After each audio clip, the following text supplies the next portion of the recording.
Hey guys, my name is Ty Brown. I'm TysPlanes.com. Today we're going to do a build on a Prairie Windmill. It's a kit that was designed by Muella Models.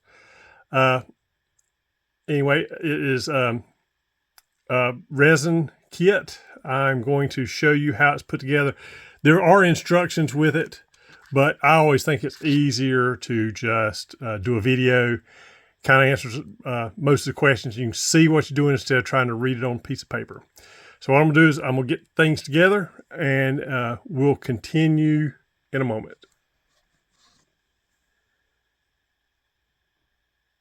Okay guys, here we are back. What we're going to start out with is the tower. I've done half the tower so far. I'm gonna show you how I get to this point. So the original model had resin everything, and just according to what resins you get is depends on how hard they get. I do use a Task 8, which is a very rigid resin. It's supposed to hold up to 220 degrees.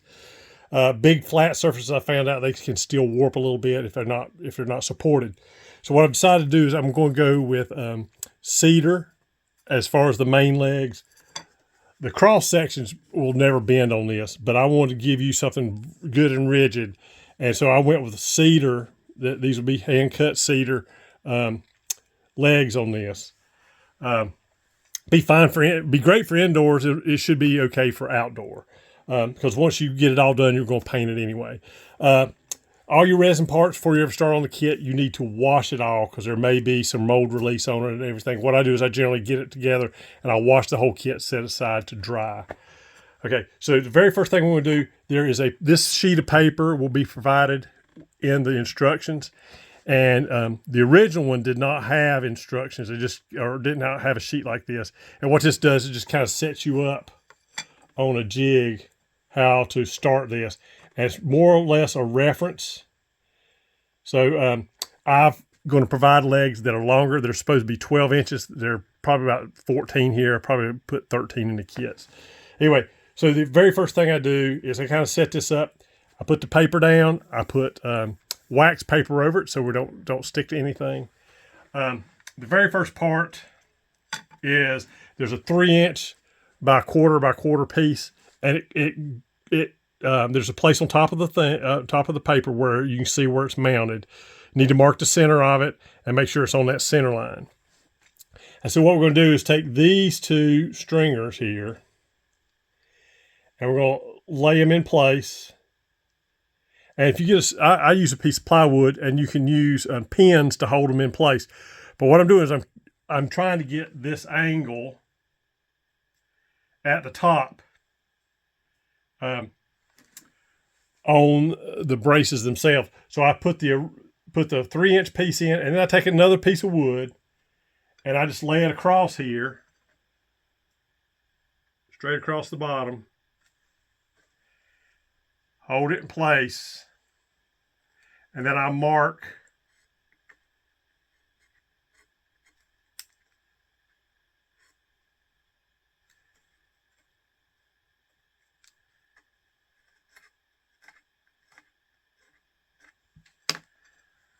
my stringer, and you can see there's a mark on there. And what we're going to do is we're going to go cut this so that angle will match the upper brace here.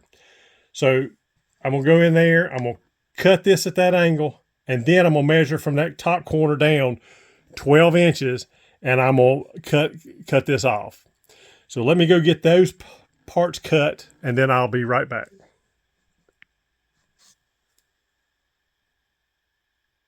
Okay, I have those pieces cut. First thing I do is I come in here, and using these lines here as a guide, I go ahead and glue that I'm using just CA glue. I got this at Hobby Lobby. It's extreme power. You can use whatever CA glue. It holds very, very well. Yeah, I just put a drop on top of each of those and slide it into place, and let those set a few minutes to get a good lock.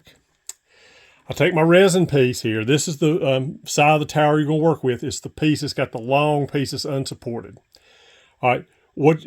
After you've washed these, I take I make my own, like an emery cloth. I take a piece of sandpaper, it's got adhesive back, put on here. You may have to clean up the edges. There may be just a tad of flashing that you have to clean up.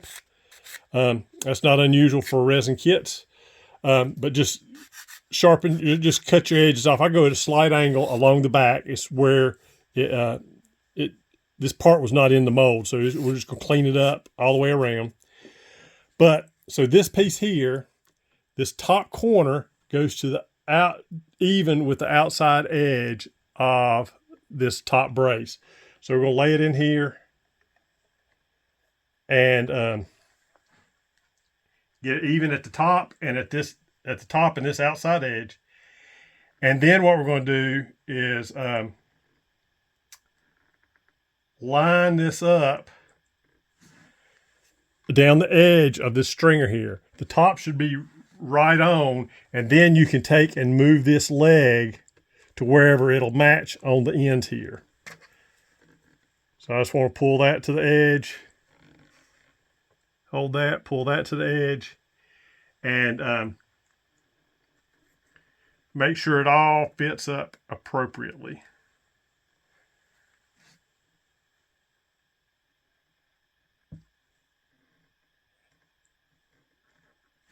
All right, once I do that, I'm going to hold this down and I'm going to mark on the stringer where it actually touches.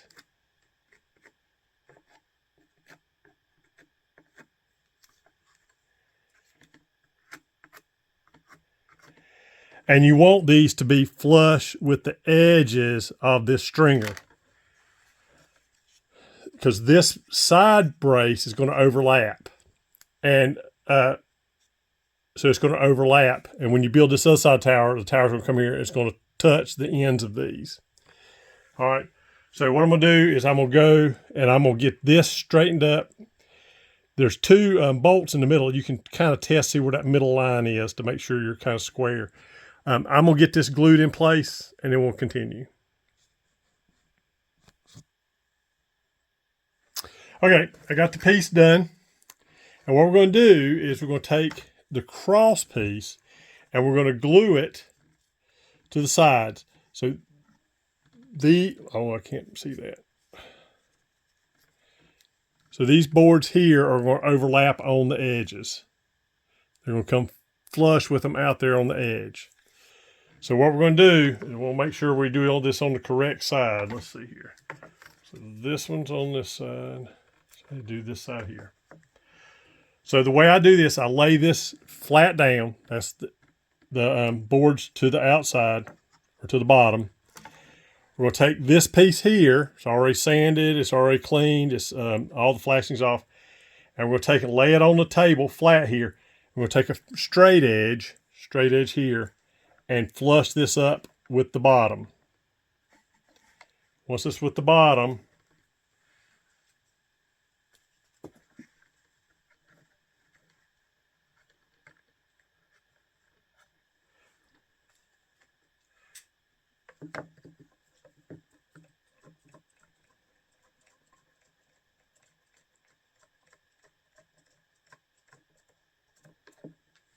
I take a small clamp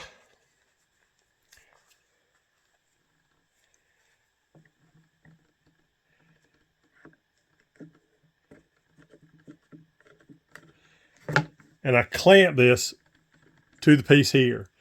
Then I'm going to take my pencil and I'm going to mark where this touches the wood. That's where we're going to apply the glue.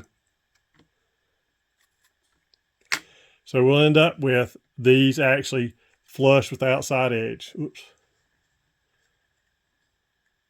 All right, so it's going to be like that. One thing I did notice, I'm working with the original masters, is this side over a little bit. Just we have to sand that side flush with the wood.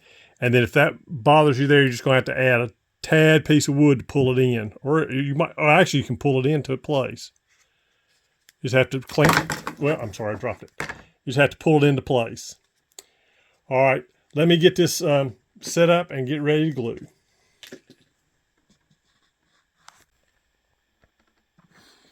All right, guys, next thing we're going to do, I've got the 2 halves done. I've actually went ahead and clamped this together.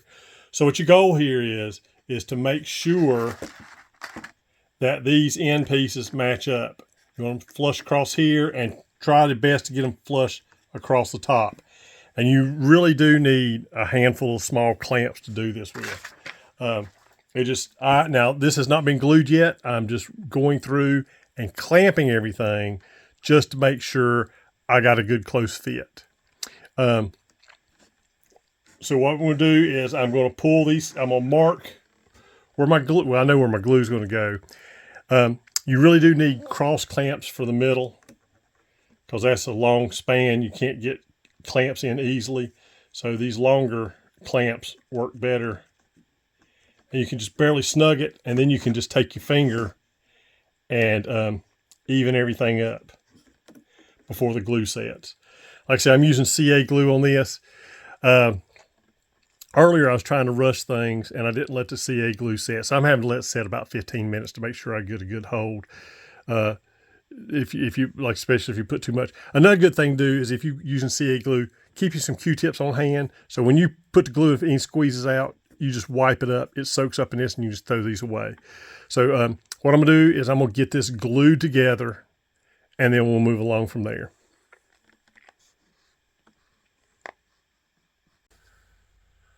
Okay, guys, I've got the whole tower built. It's all together. The only thing I didn't show you how to put it on there, but it's real easy, is there's an 1/8 inch piece by 3 inches wide by 1/4 inch thick. And what I've done is I've gone a 1/2 inch inside on each side of this from the end, made a mark, and I centered it up on these 2 pieces here. I did that to both sides. That just gives you something for your platform to sit on. So that's the tower finished. Next you have the platform.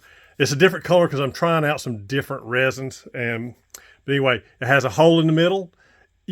So a true windmill would have a pipe in there. So you will need to, it's whatever kind of pipe you'd like. You know, you can make it whatever, 3/16, 1/4 inch, whatever, that would go all the way to the ground from the center. So you can drill that hole to whatever diameter you want. So the next thing we're going to do, we're going to move on to the windmill motor and putting the windmill itself together.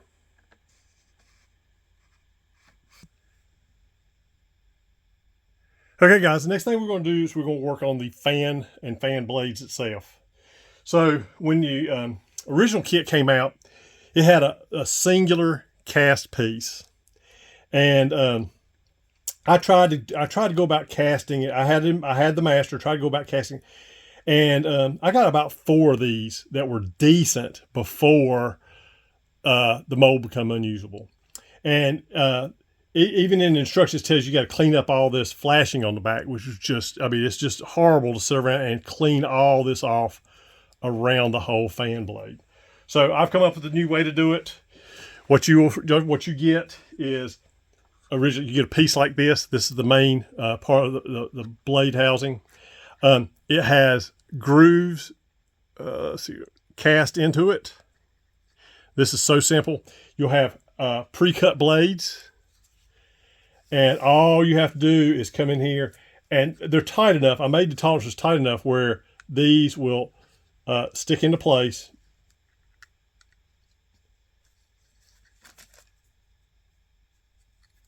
And there's 16 blades. I'll make sure I carry 1 or 2 more. But you see how they just stick in there. But I'm getting ahead of myself. But what you need to do first is anytime you got a casting that has webbing in there like that, that comes from casting itself, you can take it and put it on a piece of sandpaper and sand it. It'll be pretty thin to begin with. But you can do that to get rid of. You can see how thin it's got right there. It pushes right out. Or you can just take an X-Acto knife and clean them out. And I'm doing it really quickly and not, but you would clean it out, and then anytime you can scrape that edge off there if there's one, or you can sand it off. But anyway, you're going to clean that whole thing out. Get it straight, set up, get your blades in there. Once you got the blades in, you're going to lay it down on a flat surface like this, and then make sure all your blades are oriented to where they're perpendicular to straight across. Anyway, so then what you're going to do is take a thin CA. It's got a little little wick you put on the end. It goes to almost a needle point, and you're just going to put just if you touch it right up against the blade there, it'll run in there. It'll be stuck forever. It's not going anywhere. So that blade is very easy to do, and the reason we're laying it flat is because we want to make sure all the blades are touching, and they should touch down, and it'll be a solid. It'll be one nice piece there. So that's that. The windmill, the motor, and the base. That you get the base, which will be pre-drilled. You get the motor, which is pre-drilled. You got the old way is they used to put a 632 screw in there. I didn't want to do that, so I made a piece that you just have to make sure it goes in there easily. And all this does is pop on there, and it comes out easily. And that's what I would rather have than try to run a screw in there. But this comes pre-drilled, and all you do is first you got to put the top of the motor on, glue that in place. You don't want to put any glue on this. If you want it to turn with the wind, you're gonna have to kind of loosen it up or add a little lubricant, but that will slide into place.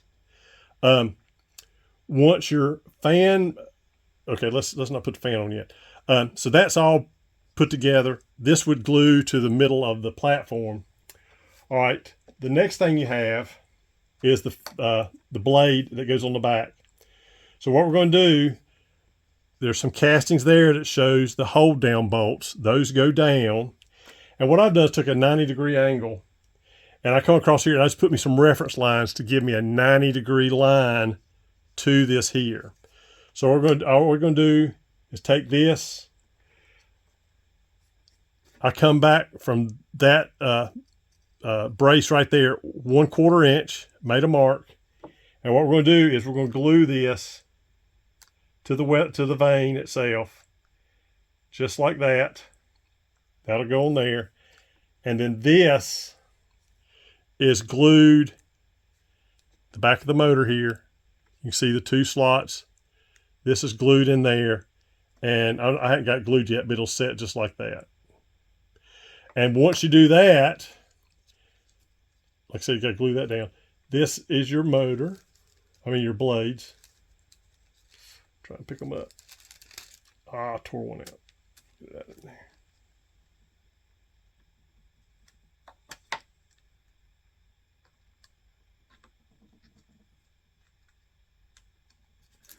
Got caught in my wax paper and pulled them out.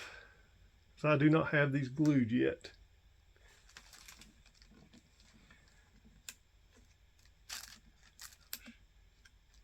All right, let's see if I can pick it up now. But, well, I'm gonna have to glue those in. But anyway, with putting this on here, it does move freely. Like I said, but I'm gonna have all those blades glued on. This here just holds it in place. If you ever need to remove the blade, you just pull this out and the blade comes off. So, let's move back up this way. So once you have all that done, we're just going to, this glues in the middle on top. You got your blade, you got everything, and it's pretty much done then. Once you glue this up there. And like I said, you're going to need to run this would be glued in place, and you run your pipe down, and the model's pretty much done. I'll get it finished up and come back and show you some final pictures of it.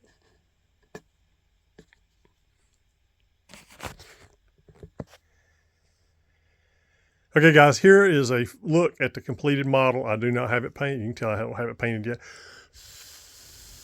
But it does work. It is functional.